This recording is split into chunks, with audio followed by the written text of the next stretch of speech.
What's up, everybody? Welcome into the Next Pass podcast. I'm Phil Perry. Got a great episode for you this week. We're bringing in our friend Rob Ninkovich, former Patriots linebacker, do-it-all player, really, for the Patriots for the better part of a decade here. You know him. You love him. He's great on Mac Jones. He's great on the changes that this Patriots offense has gone through over the course of maybe even just the last week or so here, and whether he likes them or not. We play a little game that I just made up on the spot called Thumbs Up or Thumbs Down, but we give you more than that because this is an audio medium, and so we need to do more than just show the camera our thumbs, okay? So we're giving that to you. We're also giving you the Patriots' defensive game plan on how to defend Lamar Jackson.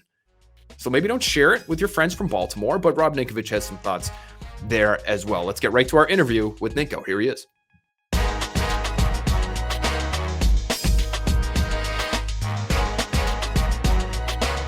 All right, there he is, our guy, fully bearded, flannel on. We're going to have some fun, talk some football with Rob Ninkovich here. Rob, the conversation has been pretty interesting when it comes to your guy, Mac Jones. This has become basically a Mac Jones podcast here, the Next Pass podcast. So we have had a lot of takes on Mac Jones over the last, 6 months or so, even more than that. Where are you right now on Mac Jones? Is he still the guy for the Patriots to build around? Yes, I do believe that he is still the guy. I'm kind of taking everything that I'm watching with a grain of salt, considering I don't know if they necessarily put him in a great position this offseason with you have to understand when you go from Josh McDaniels to a new staff or a new style, you have Matty P, Joe Judge, Bill Belichick.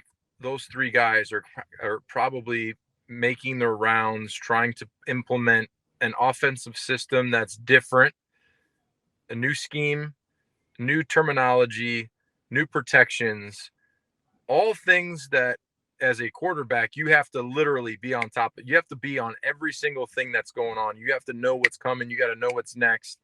And I don't think they're there yet. I don't think that they're there in a sense of being on the same page, because really what a quarterback has to do, they have to be on the same page and wavelength of the OC. And you saw it with Tom and Josh.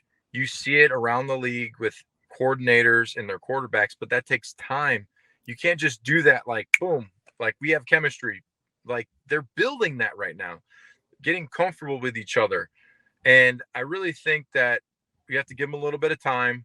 He's still a very young player and experiencing new things. The arm accuracy is there. The smarts are there. So he has all those intangibles. I think what people aren't seeing is you turn on the Eagles, right? You turn on the Bills.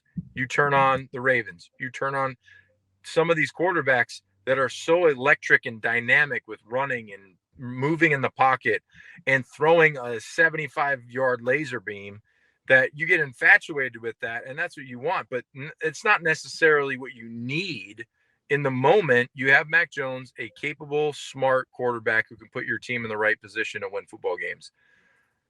Would I like to see a little bit more zip on the throws? Sure, why not? But at the same time, I still like what I see and the way he carries himself. How does this thing look by the end of the season, do you think? Well, they have to protect the quarterback. So you can't go into week one and expect to have, unblocked guys coming off the edge, hitting your quarterback for sack fumbles and touchdowns and expect to win. So week two, I think we saw a better offensive line, better protection, better running game. That's what you need. So this is what I don't want to see. I don't want to see free runs at the quarterback. I want to see guys understanding protections. I want to see the quarterback have some time to evaluate. And I really think that this team, what they're going to try and be is similar to what we've seen in the past, physical up front, set the tone in the running game. But I want to see them use the tight end more, right? Like I think everyone wants to see the investment out of the tight ends a little bit more. We haven't seen that.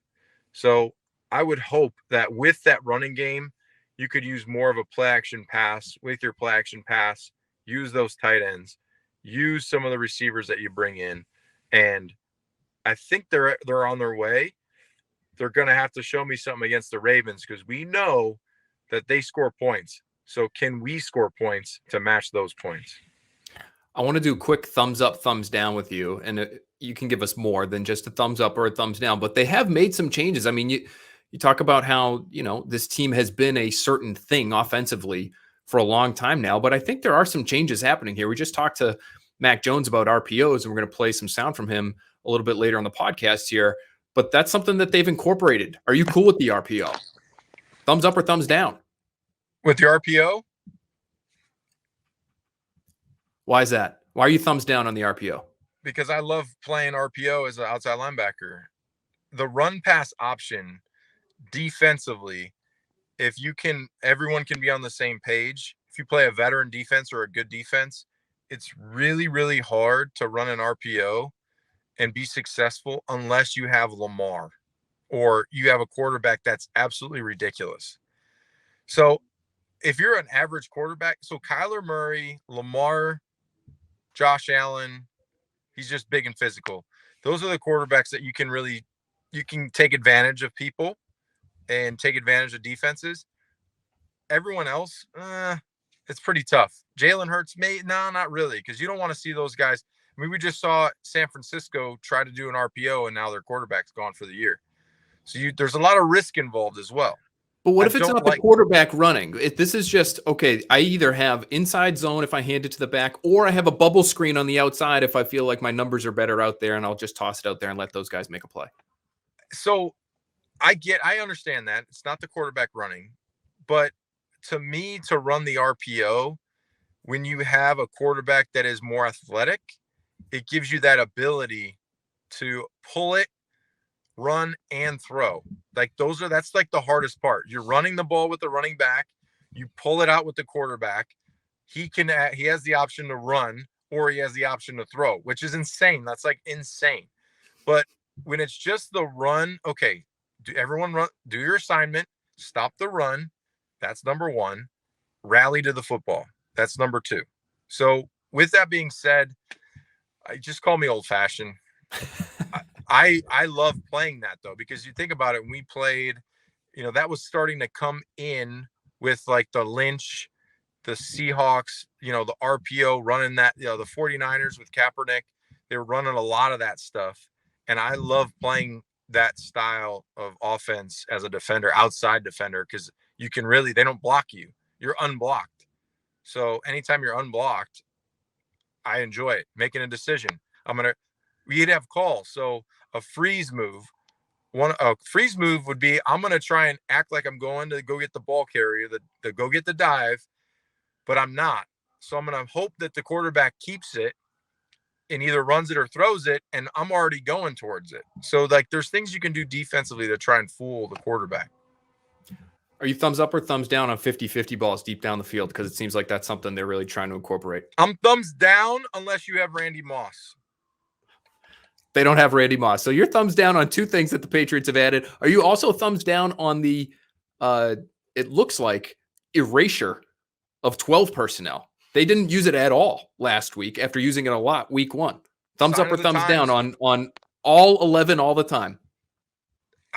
You have two tight ends. So you're thumbs down on that too? Thumbs down. Give me a thumbs down. Is there anything you like about this offense? Yes. This is what I like about the offense.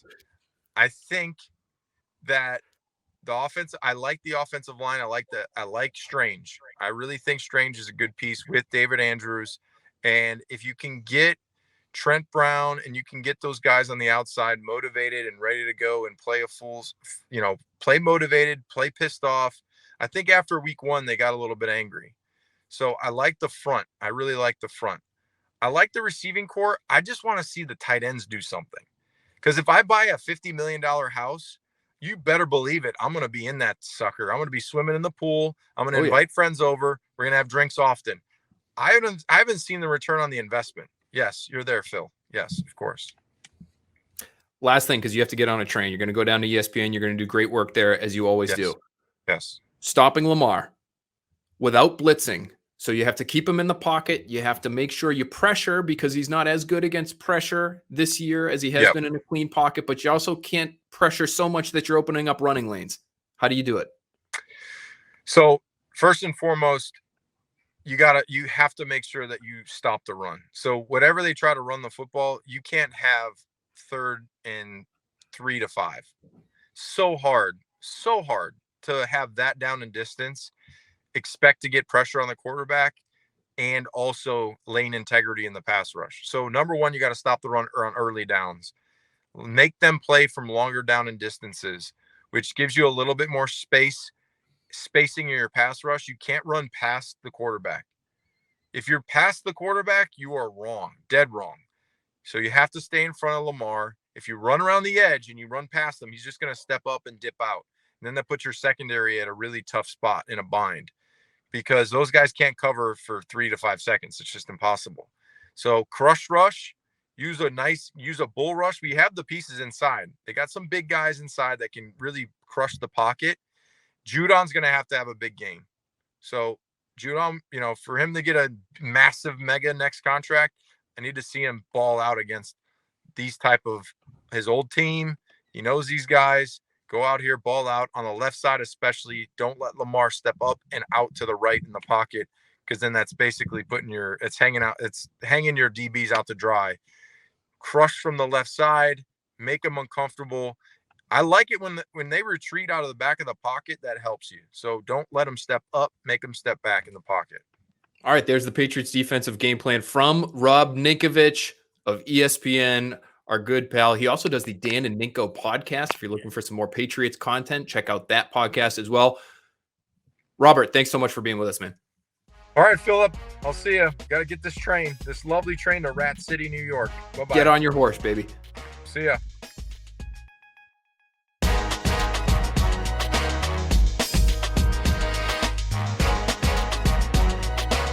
Great stuff there from Rob. Can't go past the quarterback when you're pass rushing Lamar Jackson. You have to keep that rush lane integrity. Good way to do that. He calls it the crush rush, that bull rush. We've talked about this over the years. So whether it's Dietrich Wise, Matt Judon, Christian Barmore, they do have some pretty strong and long-armed pieces in place for them to be able to execute that kind of plan. You have to pressure Lamar Jackson because the numbers for Jackson under pressure aren't amazing. I mean, his yards per attempt is bad. It's lower third of the league, 4.8 yards per attempt. It's just 2 games, small sample size, 4.8 yards per attempt when under pressure this year. If you leave him in a clean pocket, he's much, much better.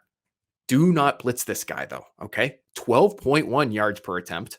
That's first in the NFL against the blitz this year. He's completing 75% of his passes against the blitz. That's 6th in the NFL. And his 148.1 rating against the blitz is first. So you want to pressure the guy. You want to knock down that overall efficiency by moving him off his spot. But number one, you don't want to move him off his spot too much and allow him too much room to run because we know what he can do with his legs. But number two, you don't want to do it via the blitz because he will hurt you. Devin McCourty talked about it this week. He has improved. He's improved from the pocket. It used to be if you could just keep him in the pocket and make him make decisions and turn him into a passer, you might be better off as a defense. This year, that certainly has not been the case. So again, great stuff there from Ninkovich. I do want to get to one mailbag question this week because it will lead us into some interesting sound that I referenced in that conversation with Rob that Mac Jones gave us this week. And the mailbag question, the mailbag, by the way, is on NBCSportsBoston.com right now.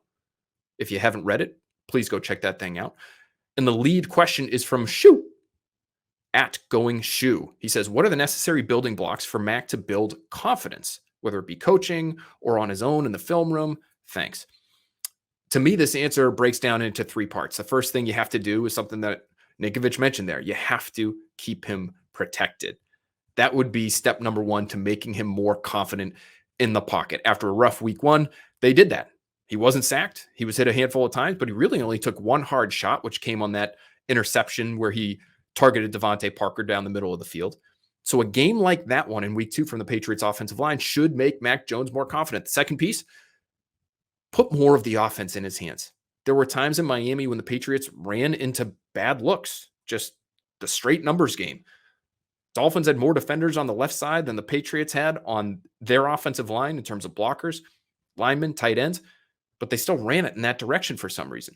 In Pittsburgh, the Patriots were credited with hitting the Steelers where they weren't. The Steelers talked about it after the game. They gave Jones credit for understanding what kind of defense they were in and adjusting at the line of scrimmage. So do more of that with him. Allow him to do more of that. The other thing we saw in week 2 was a lot of RPO from the Patriots in week 2. And I say a lot for them, but they ran several of them, which is new for this offense. And Mac Jones likes those types of plays. He ran those types of plays at Alabama. We asked him about those types of plays in his press conference this week. Let's get to that sound right now. Here's Mac Jones on RPOs and why he likes them.